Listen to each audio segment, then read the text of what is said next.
지금 두 문장을 보셨잖아요. You're wrong. You might be mistaken. 어떤 느낌의 차이를 받으셨나요? You're wrong은 100% 네가 틀린 거를 난 단정하고 있는 거죠. 너 틀렸어. You might be mistaken은 네가 착각했을지도 몰라. 뭘 착각했을지도 몰라. 그래서 지도 몰라는 뭐예요? 결국은 네가 틀릴 수도 있고 안 틀릴 수도 있고. 그렇죠?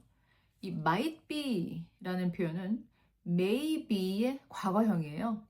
그래서 50-50의 찬스를 갖고 얘기를 하는 거죠. 이렇게 어떤 표현에서 내가 틀릴 수 있다라는 여지를 남기는 방법의 표현법을 hedging이라고 합니다. 영어에서. hedging에서 이 hedge라는 말은 울타리라는 말인데요. 나무, 특히 관목으로 만드는 생울타리예요. 그래서 이 집 경계를 따라서 이렇게 나무를 심는데 이 나무를 바로 울타리라고 하는 거죠. 근데 많은 영어를 배우는 분들이 이 해징의 개념을 모르고 지나가는 경우가 많아요. 이 해징은 마치 집하고 바깥 이 중간에 울타리를 두는 것처럼 나의 말과 상대방 중간에 완충 공간을 둔다는 그 비유에서 나온 말이에요. 그래서 해징은 영어에서 크게 두 가지 역할을 해요. 하나는 아까 말씀드린 것처럼 이렇게 내가 틀릴 수 있다라는 여지를 남기는 역할을 해요. 그래서 이제 일상적으로 뭐 사람들이 의견을 얘기하거나 예측을 하거나 할 때 이 해징을 많이 쓰거든요. 또 특히 학술 논문에서도 많이 쓰여요. 여러분들도 아시겠지만 학술 논문은 이제 많은 연구자들이 자신들이 연구를 한 걸 바탕으로 해서 글을 써서 내는 거잖아요. 그런데 이제 연구라는 건 미래에 항상 수정될 수 있고 반박당할 수 있기 때문에 연구자들은 철저히 이 문장들을 해징을 기반으로 해서 쓰는 경향이 있어요. 예를 들어서 Social media causes depression in teenagers 라고 하면 소셜미디어가 청소년 우울증을 유발시킨다 라고 한 거잖아요. 그러면 인과관계를 입증했다는 소리거든요. 이런 식의 단정은 사회과학에서 굉장히 위험하죠. 그래서 어떻게 쓰냐면 Social media may contribute to depression in teenagers 라고 이제 바꿔서 쓰는 거죠. 그러면 완전히 뭐 인과관계를 입증했다는 건 아니고 그럴 수도 있다. 하나로 작용할 수 있다. 이 소셜미디어가 청소년 우울증을 유발시키는 하나의 원인으로 작용할 수도 있다라는 말을 하는 거죠. 아까 말씀드린 것처럼 연구자들은 항상 자신들의 연구 결과가 수정되고 반박당할 수 있다는 걸 알고 있기 때문에 자기가 갖고 있는 증거 안에서만 주장을 하고 또 주장에 여지를 남겨두는, 그래서 해징을 쓰는 경우가 많습니다. 이처럼 학술 논문에는 해징을 바탕으로 한 문장들이 많이 보이는데 사실 뭐 일상생활에서도 우리가 많이 볼 수 있어요. 간단한 예를 들자면 This is the problem. 누가 그렇게 얘기하면 이게 문제야 라고 지금 100% 단정을 짓고 얘기하는 건데 그 말 대신 This may be the problem 그러면 이게 이 문제인 가능성이 있어 이렇게 얘기하는 거잖아요. 그럼 내가 틀릴 수 있는 그 가능성도 열어놓고 얘기하는 거고 다른 것이 문제가 될 수 있다는 가능성을 또 열어놓는 거죠. 그러면 상대도 기분이 덜 나쁘고 또 나도 틀린다고 해도 뭐 특별히 뭐 비판을 받거나 그럴 일이 없죠. 그래서 비즈니스 상황에서는 이 또 해징을 많이 쓰이죠. 왜냐하면 비즈니스 상황에서는 서로에게 뭐 감정을 상하게 하거나 그러면 오히려 그 비즈니스에 영향을 줄 수가 있기 때문에, 그리고 또 정확하지 않은 정보가 전달되거나 어떤 말이 이렇게 전달되면 그러면 또 비즈니스 상에 또 이 갈등이 빚어질 수도 있고 문제가 크게 일어날 수 있으니까 뭐 예를 들어 뭐 may, might, seem, appear, likely 같은 이 해징을 유도하는 단어들이 많이 쓰이죠. 두 번째로 해징은 부탁, 의견, 예측 등을 상대에게 전달할 때 더 정중하게 만들어주는 역할을 해요.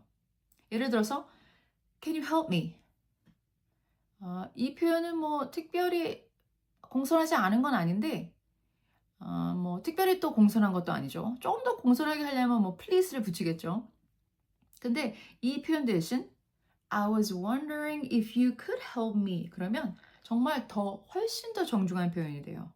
그러니까 can you help me? 이러면 뭐 바로 그 이제 생각 없이 뭐 이 부탁을 하는 거고 이 두 번째 표현은 제가 부탁을 해도 될지 곰곰이 생각했는데요. 이런 표현이거든요. 그래서 상당히 정중한 표현이죠. 또 다른 예를 들어보면 예를 들어서 I don't like it 이거 하고 That's not my favorite 그러면 I don't like it은 그냥 100% 싫어 딱 이렇게 얘기해 버리는데 별로야. 그런데 I don't like it 그거 대신 That's not my favorite 그러면 난 뭐 그렇게 내가 좋아하는 건 아니야. 뭐 나의 최애는 아니야. 뭐 이런 거죠. 그래서 듣는 사람도 뭐 뭔가를 이렇게 뭐 제안하고 뭔가를 이렇게 보여줘서 뭐 이건 어때 이렇게 했는데 상대방이 I don't like it 그러면 기분이 되게 나쁘잖아요. 그래서 정중하게 나의 의견을 얘기할 때 해징을 많이 쓰죠. 그리고 아까 처음에 인트로에서 제가 말씀드린 거 있잖아요. You're wrong 대신 You might be mistaken. 이 표현은 내가 틀릴 수도 있다를 여지를 남겨두지만 또 동시에 상대방의 그 체면을 배려하는 그런 표현이라서 두 가지가 다 되는 표현이에요. 그래서 해징이 굉장히 유용하게 쓰여요. 영어에서. 그리고 또 한 가지 신기한 거는 과거 동사가 그러니까 과거 형태의 표현이 또 정중함을 표현해요. 예를 들어서 뭐 Can you help me 보다 Could you help me가 더 정중하고요. Will you help me 보다 Would you help me가 더 정중해요. 그래서 심리학자들은 과거형이 현재형보다 훨씬 정중하게 느껴지는 그 이유를 psychological distance, 즉 심리적 거리라는 개념으로 설명을 하고 있어요. 그래서 과거형은 현재에서 한 걸음 뒤로 이렇게 물러나 있는 그래서 이 거리감이 나와 상대방의 대화에서 이 공격성을 낮춰주고 그리고 이 정중함을 올려주는 증가시켜주는 역할을 한다고 설명을 하고 있습니다.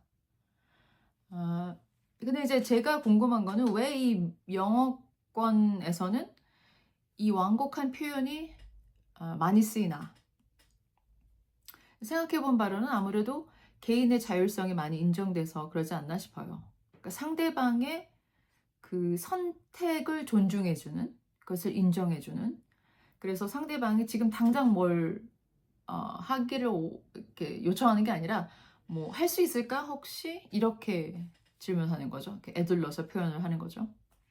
근데 사실 이런 표현이 뭐 한국에 없는 건 아니에요. 한국어에도 문 좀 닫아 이렇게 안 하고 문 좀 닫아줄 수 있을까? 문 좀 닫아줄래? 이렇게 애둘러서 표현을 하죠. 그러면 상대도 기분이 좋고 그래서 더 친절을 베풀어주고 싶고 하지만 영어에는 이런 완곡한 표현, 해징이 훨씬 더 체계적으로 다양하게 발달된 것 같아요. 영어를 잘한다는 건 결국 뭐 단어를 많이 알고 관용구를 많이 알고가 아니라 내가 언제 직접적으로 대화를 하고 언제 거리감을 두고 대화를 할지를 안다는 것.